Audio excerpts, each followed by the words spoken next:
Hi friends, எல்லோரும் எப்படி இருக்கீங்க? நல்லா இருக்கீங்களா? ரொம்ப நாள் கழித்து இப்போ வீடியோ போடுறேன். எனக்கு கொஞ்சம் பர்சனல் இஷ்யூஸ் இருந்ததுனால நான் போடலை. நீ கொஞ்சம் ரெகுலராக போடுறேன். இன்றைக்கி வீடியோக்குள்ளே போகலாமா? இன்றைக்கி என்ன ரெசிபின்னு பார்த்தீங்கன்னா, சப்பாத்திக்கு நம்ம போடுற குழம்பு அப்படி தானே வச்சு சாப்பிடுவோம். இன்றைக்கி சப்ஜி இது எப்படி செய்யலான்னு பார்ப்போமா? வாங்க. இதுக்கு பேர் வெறும் வெஜிடபிள்ஸ் தான். நான் என்னென்ன இது போட்டிருக்கேன் குவாலிட்டிங்கிறத இதில் ஸ்க்ரீனில் கொடுத்துட்றேன் பேர்லாம். அதுக்கு பெரிய வெங்காயம் 4 எடுத்து கட் பண்ணி பொடிசாக கட் பண்ணி வச்சுருக்கேன்.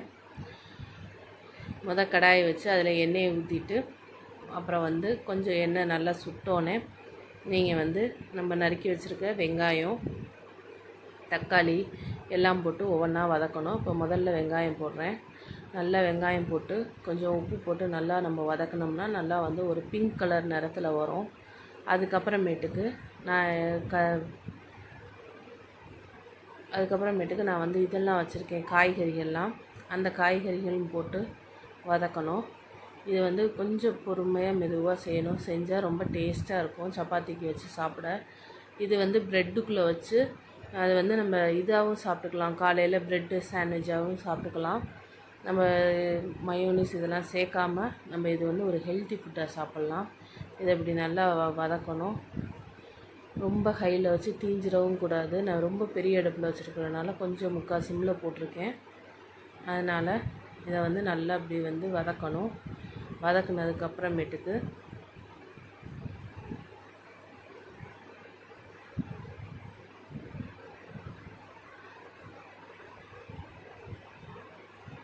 நம்ம எவ்வளோக்கு எவ்வளோ காய்கறி இதெல்லாம் நம்ம சேர்த்துக்கிறோமோ அவ்வளோக்கு எவ்வளோ நம்ம உடம்புக்கு ரொம்ப நல்லது. அதுக்கப்புறம் இந்த வெங்காயத்துலேயே நம்ம கொஞ்சம் உப்பு போட்டுக்கணும். சால்ட்டு தான் போடுறேன். நம்ம போட்டுக்கிட்டோன்னு வச்சுக்கோங்க, அந்த சால்ட்டு நம்ம சீக்கிரம் வெங்காயம் வெந்துடும். அதுக்காக தான் நம்ம போடுறது.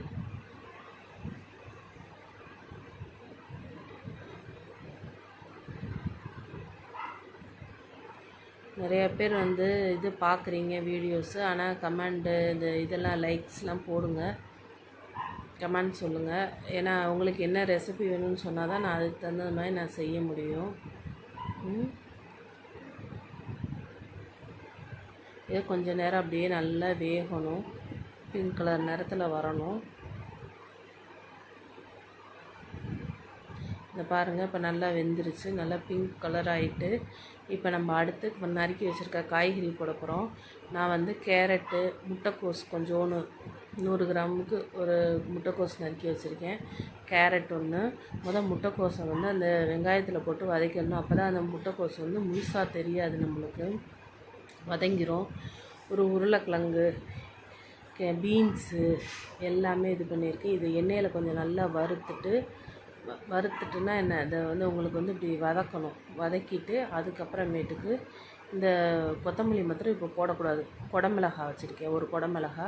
இந்த குடமிளகா போட்டுக்கணும். இந்த பீன்ஸு, கேரட்டு எல்லாத்தையும் நம்ம போட்டுக்கணும். போட்டு நல்லா மூடி போட்டு நல்லா வேக விடணும். அப்போ தான் நம்மளுக்கு வேகும் நல்லா. இது மாதிரி தண்ணி ஊற்றிடக்கூடாது. கண்டிப்பாக தண்ணியே நீங்கள் ஊற்றிடவே கூடாது. அந்த நம்ம சிம்மிலையே போட்டு அந்த காயில் இருக்க தண்ணி, தக்காளியில் இருக்கிற தண்ணி இதுலேயே தான் அது வேகணும். அப்போ தான் உங்களுக்கு அந்த டேஸ்ட்டு கிடைக்கும். இல்லாட்டி கண்டிப்பாக அந்த டேஸ்ட் உங்களுக்கு கிடைக்கவே கிடைக்காது. அதனால் பார்த்துக்கோங்க. இது சின்ன குழந்தைகளுக்கெல்லாம் சப்பாத்தியில் கொடுத்திங்கன்னா ரொம்ப விரும்பி சாப்பிடுவாங்க. டெய்லி நம்ம குருமா, சால்னான்னு வைக்கிறோம் பார்த்திங்களா, அதுக்கு பதிலாக நம்ம இப்படி கொடுத்தோம்னா அவங்க ரொம்ப விரும்பி சாப்பிடுவாங்க. இப்போ பாருங்கள், இப்போ இந்த உருளைக்கிழங்கு தனியாக நறுக்கி வச்சுருக்கேன். தண்ணியில் போட்டு வச்சா தான் நல்லா வெளியேறுன்னு இருக்கும். இந்த உருளைக்கிழங்கு இதில் போட்டுக்கலாம். உருளைக்கிழங்கும் வேகணும். அடுத்து நம்மளுக்கு இது கொஞ்சம் நேரம் நல்லா வதங்கின ஒட்டி அடுத்து நம்ம என்ன செய்யணும், மிளகாத்தூள்லாம் போடணும். இப்போ போடலாம். இது கொஞ்சம் நல்லா வதங்கட்டும். ரொம்ப டேஸ்ட்டாக இருக்கும் ஃப்ரெண்ட்ஸ்.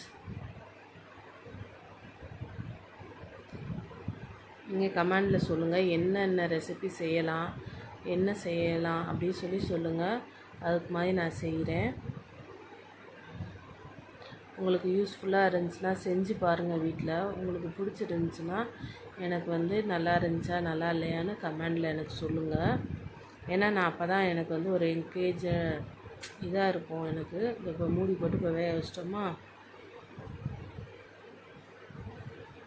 இப்போ அடுத்து இப்போ நல்லா வந்து உங்களுக்கு நல்லா பாயில் ஆகிருக்கும். அப்போ என்ன செய்யணும்னா இப்போ திறந்துட்டு பாருங்கள், தண்ணியே நான் ஊற்றல பார்த்தீங்களா, அதே அந்த ஆவிலேயே வெந்துடும் பாருங்கள்.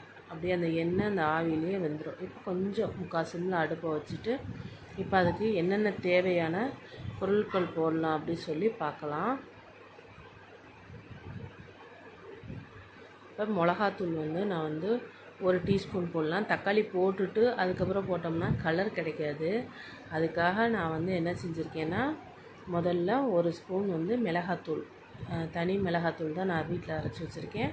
அந்த மிளகாத்தூள் போட்டுக்கிறேன் 1 ஸ்பூன். காரத்துக்கு ஏற்ப இல்லை உங்களுக்கு கொஞ்சம் கூட தேவைன்னா போடுங்க. இதுக்கு அவ்வளோவா செல்லாது, அதனால் போட்டிருக்கேன் நான் 1 ஸ்பூனு. இந்த மிளகாயை வந்து எப்பயுமே வந்து எண்ணெயில் கொஞ்சம் அப்படியே வறுத்துட்டிங்க வேக வச்சிட்டிங்கன்னா உங்களுக்கு வந்து நல்லாயிருக்கும். அப்படியே கலர் வந்து நல்லா ரெட் கலராக கொடுக்கும் உங்களுக்கு. அதுக்காக தான் அதை செய்கிறது.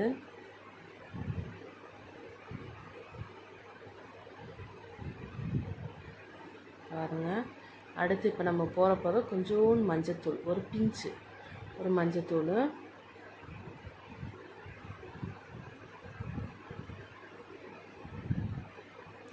அதுக்கப்புறம் சீரகப்பொடி, தனி சீரகம் இருக்குது பார்த்திங்களா, அந்த சீரகத்தை நான் வந்து பவுட்ரு பண்ணி வச்சுருக்கேன். அந்த சீரகத்தூள் வந்து அதில் வந்து 1 ஸ்பூன் போட்டிருக்கேன் நான்.